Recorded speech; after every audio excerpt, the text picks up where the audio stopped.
Hello friends, कैसे हो सब लोग। Welcome to my channel E accountants manager. आज अपन बात करने जा रहे हैं टैक्सेबिलिटी ऑफ गिफ्ट की। जो भी गिफ्ट होते हैं इनकम टैक्स एक्ट में कैसे टैक्सेबल होते हैं। काफी सारे क्वेश्चंस हैं, उनके बारे में जानेंगे। अभी सिद्धार्थ एंड कियारा आडवाणी की शादी हुई, क्या उसमें मिलने वाले गिफ्ट के ऊपर टैक्स लगेगा। हार्दिक पांड्या और नताशा की शादी हुई, क्या उनको जो भी गिफ्ट मिले उनके ऊपर टैक्स लगेगा। अब देखो, मैं कह रहा हूं सिद्धार्थ कियारा की शादी में मिलने वाले गिफ्ट के ऊपर टैक्स नहीं लगेगा, लेकिन अभी जो उदयपुर के अंदर हार्दिक पांड्या और नताशा की शादी हुई है उन गिफ्ट के ऊपर टैक्स लगेगा। इसके अलावा सलमान खान अगर अपनी बहन अर्पिता को कोई गिफ्ट देता है तो गिफ्ट में फ्लैट दे देता है, लेकिन अगर अभी आथिया सेठी को गिफ्ट दिया उसने तो उसके अंदर कार दी। ऐसा क्यों? इन्हीं सब सवालों के आज जवाब जानेंगे कि गिफ्ट की टैक्सेबिलिटी किस हिसाब से होती है और ये क्यों टैक्स बचाने के लिए गिफ्ट के अंदर अपनी बहन को फ्लैट दे देते हैं, लेकिन आथिया सेठी को जब देने की बारी आई तो केवल कार। तो इसके बारे में आज अपन जानेंगे। टॉपिक स्टार्ट करें उससे पहले रिक्वेस्ट है, प्लीज चैनल को सब्सक्राइब जरूर कर लीजिए ताकि आपको टैक्स के बारे में अवेयरनेस मिल सके। देखो, सबसे पहले बात करते हैं गिफ्ट टैक्सेबल कैसे होती है।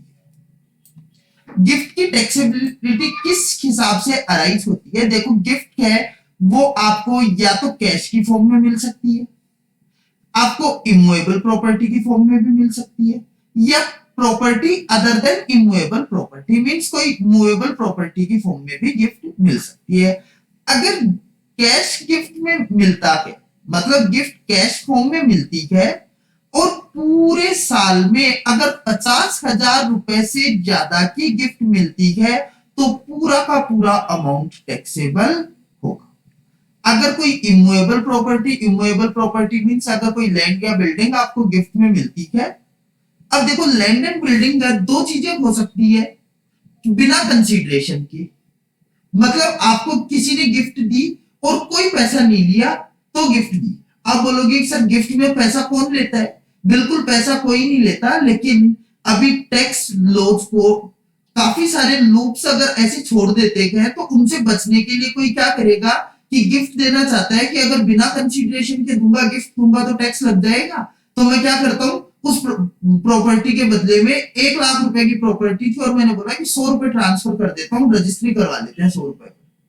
तो इन्हीं चीजों से बचने के लिए दूसरा प्रोविजन आया कि अगर इनएडिक्वेट कंसीडरेशन में भी मिली है तो भी टैक्स लग सकता है। कब लगेगा? अगर देखो विदाउट कंसीडरेशन मतलब बिना किसी पैसे के गिफ्ट मिली है और उसकी स्टाम्प ड्यूटी वैल्यू 50,000 रुपए से ज्यादा है तो पूरी की पूरी स्टाम्प ड्यूटी वैल्यू टैक्सेबल होती है। अगर इनएडिक्वेट कंसीडरेशन है तो उस केस में कुछ 10% ऑफ कंसीडरेशन और 50,000 ये कुछ अमाउंट मैंने बताई है, इसको अपन लोग समझते हैं सेपरेट स्लाइड के अंदर कि अगर सपोज एक प्रॉपर्टी है, मेरे को गिफ्ट मिली और मिस्टर ए ने मेरे को गिफ्ट दी 1 लाख रुपए उसकी स्टाम्प ड्यूटी वैल्यू थी, मेरे से एक सिंगल रुपया भी नहीं लिया, गिफ्ट दे दी, ये मेरे हैंड्स में पूरी की पूरी प्रॉपर्टी टैक्सेबल, पूरी stamp duty value taxable. Mister A ने बोला कि आप एक काम करो, इस प्रॉपर्टी के बदले में मेरे को 10,000 रुपए दे दो और फिर इसको ट्रांसफर कर देता हूं। यहां गिफ्ट का अमाउंट कितना है? 90,000 रुपीज गिफ्ट है, क्योंकि 1 लाख रुपए में 10,000 रुपए मैंने दे दिए और 90,000 रुपीज 50,000 रुपए से ज्यादा है तो ये 90,000 रुपीज मेरे हैंड्स में टैक्सेबल होंगे। मतलब मैंने क्या बोला है, taxable is equal to inadequate consideration, जितना इनएडिक्वेट कंसीडरेशन था वो ही होता। अब देखो दूसरी सिचुएशन यहां देखते हैं कि अगर सपोज ये मेरे को गिफ्ट नहीं देना चाह रहा, मिस्टर एक है, मैं जानता भी नहीं हूं ना, गिफ्ट देना चाह रहे थे, मैंने इनसे जाकर के प्रॉपर्टी के बारे में पूछा, इन्होंने प्रॉपर्टी दिखाई और बोला कि ये प्रॉपर्टी मैं आपको सपोज ये 8 लाख रुपए में प्रॉपर्टी दूंगा। कितने रुपए में बोला इन्होंने? बोला कि मैं ये प्रॉपर्टी 8 लाख रुपए में आपको दे दूंगा।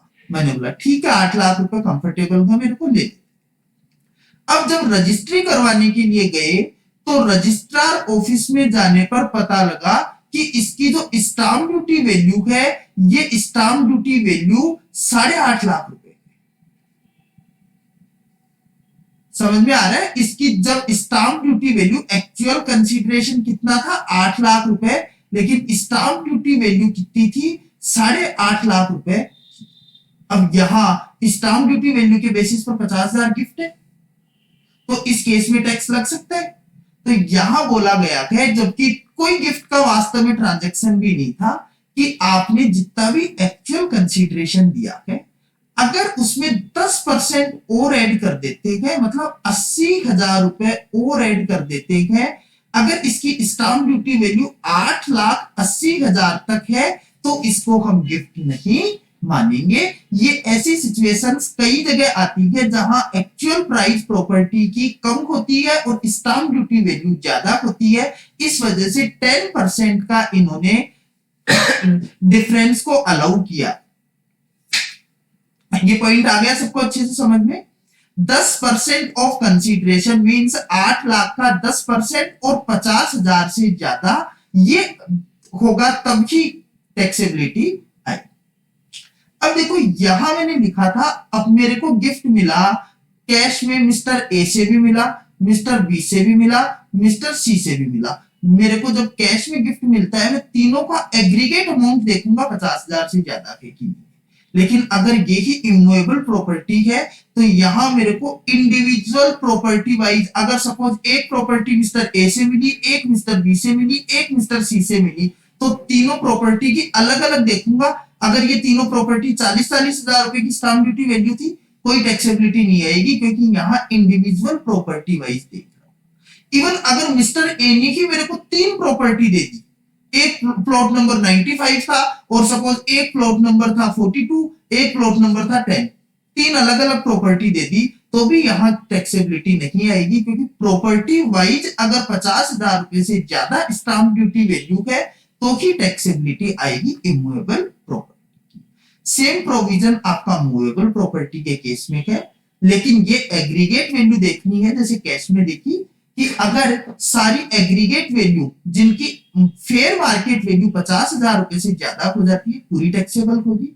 और इनएडिक्वेट कंसीडरेशन के केस में गिफ्ट कितना होगा, जितना आपने पैसा दिया है वो लेस कर देंगे फेयर मार्केट वैल्यू में से, तो उतना अगर 50,000 से ज्यादा हो जाता है तो वो टैक्सेबल होगा। देखिए यहां लिमिट कितनी हो रही है, 50,000 रुपए कैश गिफ्ट की लिमिट है, 50,000 रुपए इमूवेबल प्रॉपर्टी विदाउट कंसीडरेशन की, 50,000 रुपए इनएडिक्वेट कंसीडरेशन की, 1,50,000 रुपए तो ये गिफ्ट हो गई। और इमूवेबल प्रॉपर्टी में अगर एक एक प्रॉपर्टी भी देखते हैं तो 50,000 ये मतलब 2.5 लाख रुपए तक की गिफ्ट के ऊपर कोई भी टैक्स नहीं लगेगा। लेकिन अगर अलग अलग देखते हैं तो इमूवेबल प्रॉपर्टी हो सकता है 3 मिली हो, 4 मिली हो तो ये अमाउंट और भी बढ़ सकता है।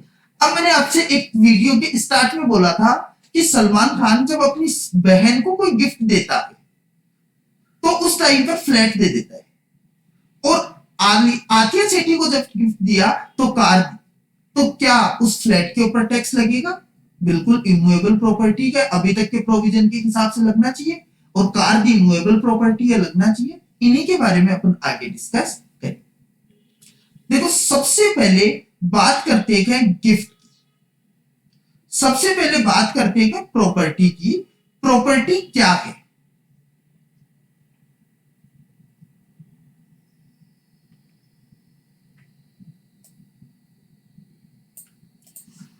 प्रॉपर्टी की डेफिनेशन दी हुई है।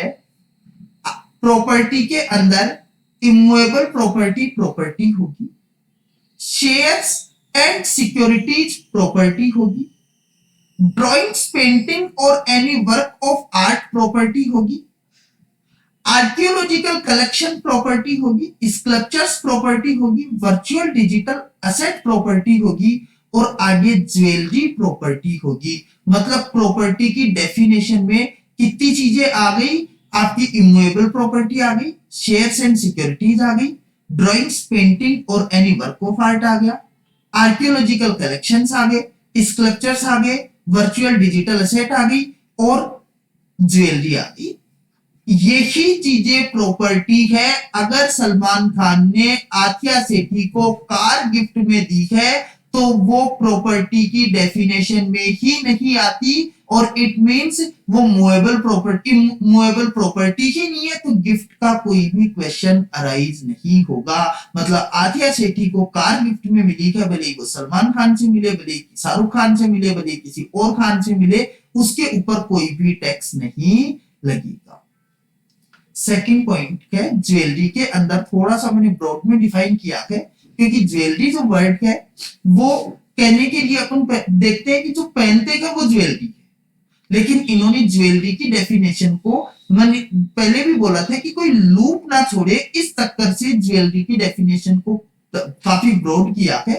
देखो ज्वेलरी भले ही वो गोल्ड की बने, सिल्वर की बने, प्लेटिनियम बने, या किसी अदर प्रीसियस मेटल की बने, या आपस में सारे मेटल्स को मिक्स करके, जिसमें प्रीसियस स्टोन हो भी सकते हैं, नहीं भी हो सकते, और वो भले ही आपके पहनने लायक हो या ना हो, वो ज्वेलरी की डेफिनेशन में आए। और अगर ये कोई प्रीसियस स्टोन या सेमी प्रीसियस स्टोन किसी फर्नीचर के अंदर, देखो ये फर्नीचर की इमेज दे रखी है, अगर फर्नीचर में भी फिट कर देते हैं तो वो भी ज्वेलरी की डेफिनेशन में आए। Got it? प्रॉपर्टी अगर कोई कार गिफ्ट में दिया है, किसी को मोबाइल गिफ्ट में दिया है, किसी को लैपटॉप गिफ्ट में दिया है, तो उस सिचुएशन के अंदर गिफ्ट की टैक्सेबिलिटी अराइज नहीं होगी, बिकॉज वो प्रॉपर्टी नहीं। कुछ एक्सक्लूजन्स दिए हुए हैं, कुछ चीजें इस 50,000 रुपए की जब जो लिमिट काउंट करेंगे उसमें काउंट ही नहीं करेंगे। और उसमें फर्स्ट एक्सक्लूजन है, अगर कोई भी गिफ्ट आपको रिलेटिव से मिलती है तो उस गिफ्ट को आप बिल्कुल भी कंसीडर नहीं करेंगे।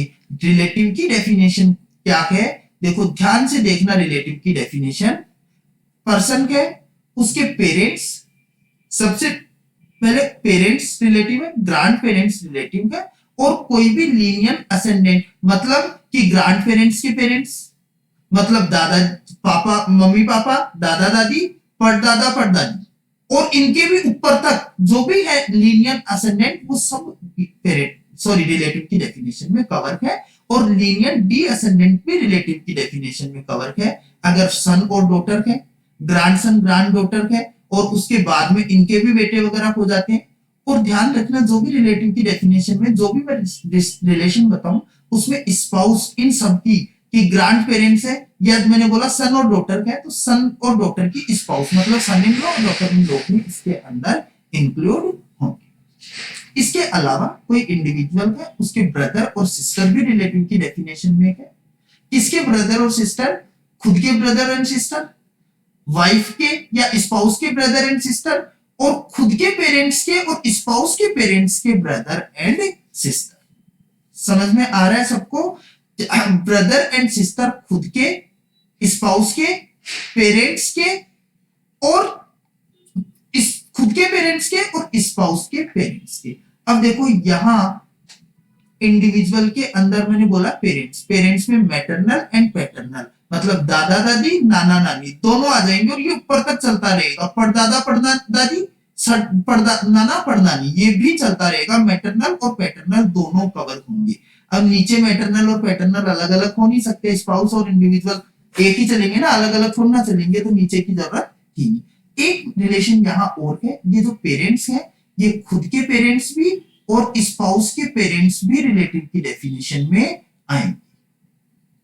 मतलब खुद के मम्मी पापा भी आएंगे और आपके सास ससुर भी रिलेटिव की डेफिनेशन में आएंगे। मैं यहां इसको एक एग्जांपल से समझा देता हूं। मैं बात कर रहा हूं अभिषेक बच्चन की। अभिषेक बच्चन के mother and father parents Amitabh Bachchan और जया बच्चन अगर कोई गिफ्ट देते हैं, टैक्स लगेगा क्या? बिल्कुल नहीं लगेगा, क्योंकि रिलेटिव है, पेरेंट्स है। अगर ग्रैंड पेरेंट्स हरिवंश राय बच्चन जी या तेजी बच्चन जी कोई गिफ्ट दे देते अभिषेक बच्चन को, तो भी कोई गिफ्ट नहीं लगता। यहाँ अमिताभ बच्चन जो अभिषेक बच्चन के चाचा हैं, वो अगर गिफ्ट देते तो देखो ऊपर रिलेटिव की डेफिनेशन देखना, ब्रदर एंड सिस्टर पेरेंट्स के, तो वो भी रिलेटिव है, तो ये भी टैक्स नहीं लगेगा। अगर अभिषेक बच्चन को ऐश्वर्या बच्चन कोई गिफ्ट देती है तो भी नहीं लगेगा। अगर आराध्या बच्चन कोई गिफ्ट दे देती है तो भी कोई टैक्स नहीं लगेगा। श्वेता बच्चन, श्वेता नंदा सिस्टर है, निखिल नंदा सिस्टर का स्पाउस है, कोई टैक्स नहीं लगेगा। अब ध्यान से देखना, बहुत इंटरेस्टिंग बात है। नव्या नवेली है जो कि श्वेता नंदा की बेटी है, और ये बोलती है, श्वेता नंदा कोई गिफ्ट दे रही थी अभिषेक बच्चन को उसके बर्थडे पर, और नव्या नवेली आकर के बोलती है कि नहीं मम्मा मैं दूंगी मामा को गिफ्ट।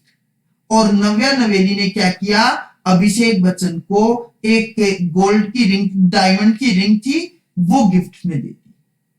अब क्या होगा, नव्या नवेली कौन है, श्वेता नंदा की डॉटर। और आप देखो ये रिलेटिव की डेफिनेशन में नहीं है, क्योंकि लीनियन डिसेंडेंट खुद के चलेंगे, ना कि ब्रदर एंड सिस्टर के। मींस नव्या नवेली अगर कोई गिफ्ट दे देती है अभिषेक बच्चन को तो उसके ऊपर टैक्स लगेगा। मतलब सिंपल सा मतलब है, कोई भी नेफ्यू, भांजा भांजी या भतीजा भतीजी, नेफ्यू अगर कोई भी गिफ्ट देंगे तो उनके ऊपर टैक्स लगेगा। इसी हिसाब से यहाँ अजिताभ बच्चन के हैं, कजिन ब्रदर था भीम बच्चन या नम्रता बच्चन, इन्होंने भी अभिषेक बच्चन को, इनका कजिन ब्रदर हो गया, गिफ्ट दे दिया, टैक्स लगेगा क्या, बिल्कुल टैक्स लगेगा, क्योंकि ये भी रिलेटिव की डेफिनेशन में कवर नहीं। Got it. जस्ट रिवर्स देखते, अगर अभिषेक बच्चन नव्या नवेली को गिफ्ट दे तो यहां टैक्स नहीं लगेगा, क्योंकि अभिषेक बच्चन कौन हो गया नव्या नवेली के लिए, मदर का ब्रदर, और पेरेंट्स के ब्रदर सिस्टर अलाउ है, तो यहां कोई भी टैक्स नहीं लगेगा। आगे चलते हैं। सेकंड एक्सक्लूजन है, अगर शादी के टाइम पर कोई भी गिफ्ट मिला है on the occasion of marriage तो वो भी टैक्सेबल नहीं होगा।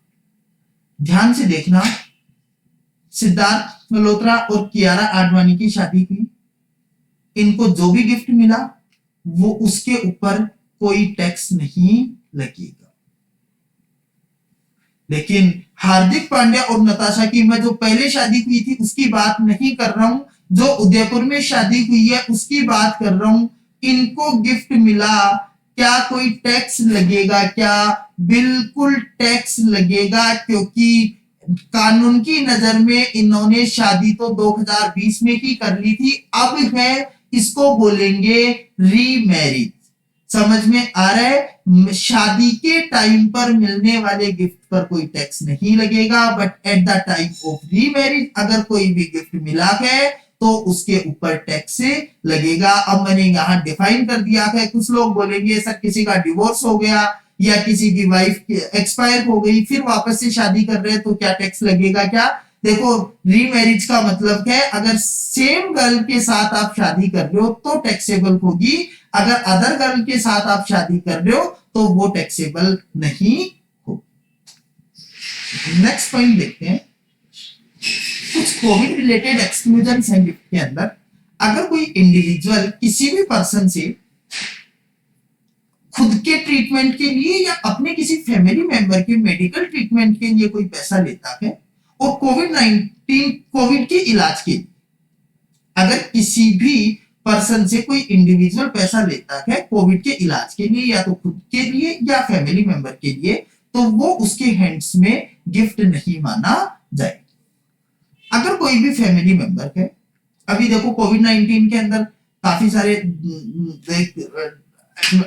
डेथ्स वगैरह हुई है और काफी एनजीओ वगैरह ने सपोर्ट भी किया है, उस केस में अगर कोई भी पर्सन, कोई भी फैमिली मेंबर डिसीज हुआ है ड्यू टू कोविड-19 और अगर अपने एम्प्लॉयर से कोई पैसा लिया है, एम्प्लॉयर ने अगर कोई भी पैसा दिया है तो उस सिचुएशन में उसको उस गिफ्ट नहीं माना जाएगा, वो टैक्सेबल नहीं होगा। लेकिन इसके लिए है कि within 12 month from the date of death, death की डेट से 12 महीने के अंदर अंदर पैसा मिल रहा है, वो ही पैसा इसमें कंसीडर होगा। और एम्प्लॉयर के अलावा किसी अदर पर्सन ने दिया है, मतलब उनसे कोई वैसे रिलेशन नहीं था, सिंपैथी के नाते किसी ने भी अगर पैसा दिया है तो वो 10 लाख रुपए तक ही गिफ्ट नहीं माना जाएगा, उसके बाद में गिफ्ट माना जाएगा। देखो मैं यहाँ एग्जेम्प्टेड वर्ड यूज नहीं कर रहा हूं, मैं ये बोल रहा हूं गिफ्ट ही नहीं माना जाएगा, मतलब ये इनकम की प्रीव्यू में ही नहीं आएगा। नेक्स्ट पॉइंट है, आपने देखा होगा, कई बार सुना होगा कि विल और इनहेरिटेंस में कुछ मिला, मतलब कि विल मिली के कुत्ते के नाम पर इतनी सारी प्रॉपर्टी मिल गई, कबूतरों के नाम पर इतनी सारी प्रॉपर्टी मिल गई। विल का मतलब क्या है, अगर कोई भी पर्सन है उसने अपनी कोई भी प्रॉपर्टी किसी के को भी ट्रांसफर कर दी, और ट्रांसफर करने के बाद में वो अपनी मतलब अपने एडवोकेट को बुलाता है और बोल देता है, अपनी इच्छा बताता है कि मेरी ये प्रॉपर्टी इस फला पर्सन को जानी चाहिए मेरे डेथ के बाद। और वो जब विल कब खुलती है उसकी, उसकी डेथ हो जाती है उसके बाद। अब देखो यहाँ अगर वो अपने बेटों को देख करके जाता है कोई दिक्कत नहीं है, क्योंकि रिलेटिव आगे वैसे भी टैक्सेबल नहीं होते। लेकिन सपोज एक पर्सन था मिस्टर ए, जो पड़ोस में उसके एक अंकल रहते थे, बुढ़े थे, उनकी सेवा करता था, और कोई रिलेशन नहीं है इनसे, केवल पड़ोस में मानवता के नाते उनकी सेवा करता था। और अंकल उससे काफी खुश हुए और उन्होंने विल लिख दी कि मेरे मरने के बाद में मेरी सारी प्रॉपर्टी मिस्टर ए को जानी चाहिए। जब उनकी डेथ हुई उसके थोड़े दिन बाद में पता लगा कि अंकल की ये विल है। मिस्टर ए खुश हो गया, खुश होते कि उसके दिमाग में आया कि यार ये प्रॉपर्टी तो मेरे पास आ जाएगी, लेकिन उसके ऊपर तो टैक्स चुकाना पड़ेगा मेरे को। तो ऐसा नहीं है, अगर कोई भी प्रॉपर्टी या कोई भी असेट विल और इनहेरिटेंस में मिली है वो गिफ्ट नहीं मानी जाएगी। In contemplation of death of the payer, will नहीं लिखी किसी ने भी, लेकिन कोई डेथ बिल्कुल लास्ट स्टेज पर था और मरते टाइम पर किसी पर्सन ने बोला कि ये प्रॉपर्टी मैं आपके नाम पर करता हूं, तो उस सिचुएशन में वो भी गिफ्ट का पार्ट नहीं मानी जाएगी। अब कुछ बेसिक एग्जेम्पशन है, अगर कोई भी पंचायत, म्युनिसिपैलिटी या म्युनिसिपल कमेटी या डिस्ट्रिक्ट बोर्ड से कोई भी गिफ्ट मिलता है वो टैक्सेबल नहीं होता। कोई ट्रस्ट, हॉस्पिटल, एजुकेशनल इंस्टीट्यूशन से कोई गिफ्ट मिलता है तो वो भी वो भी गिफ्ट का पार्ट नहीं माना जाता। एक पॉइंट है कुछ प्राइवेट ट्रस्ट से रिलेटेड, और प्राइवेट ट्रस्ट का क्या है इसको थोड़ा सा अच्छे से समझ लेते हैं। एक पर्सन था मिस्टर ए, मिस्टर ए एक पर्सन था, एक पर्सन था मिस्टर बी। मिस्टर ए ने क्या किया, मिस्टर ए ने एक इसका दोस्त था मिस्टर एक्स, मिस्टर ए ने बोला कि ये मेरा ब्रदर है जिसका नाम है मिस्टर बी, थोड़ा फाइनेंशियली वीक है ये, मैं इसको डायरेक्ट कोई पैसा दूंगा तो ये हो सकता है नहीं दे। तो मिस्टर एक्स को क्या किया, अपनी कोई प्रॉपर्टी दे दी, या इस 50-60 लाख रुपए की एक प्रॉपर्टी दे दी, और उस प्रॉपर्टी को बोला कि इस प्रॉपर्टी का जो भी बेनिफिट हो वो उससे हेल्प करना, मेरा ब्रदर है इसकी फाइनेंशियली इसकी हेल्प कर देना, अगर इसको जब भी जरूरत हो तो प्रॉपर्टी से इसकी हेल्प कर देना। तो इस सिचुएशन में मिस्टर बी को जो भी पैसा मिल रहा है मिस्टर एक्स से मिल रहा है, लेकिन मिस्टर ए ने ये एक ट्रस्ट क्रिएट किया है मिस्टर एक्स के ऊपर कि आप इससे मेरे रिलेटिव की हेल्प करना, तो मिस्टर बी को जो भी पैसा मिलेगा मिस्टर एक्स से वो भी गिफ्ट का पार्ट नहीं माना जाएगा। ये एक प्राइवेट ट्रस्ट से रिलेटेड पॉइंट। तो आशा करता हूं सबको प्रोविजन बहुत अच्छे से समझ में आया होगा गिफ्ट का। और गिफ्ट का प्रोविजन ऐसा है सबके काम आने वाला है, आप कुछ करते हो तो भी, कुछ नहीं करते हो तो भी आपको गिफ्ट के प्रोविजन से अवेयर होना चाहिए। थैंक यू सो मच, मिलेंगे नेक्स्ट वीडियो के अंदर बहुत जल्द।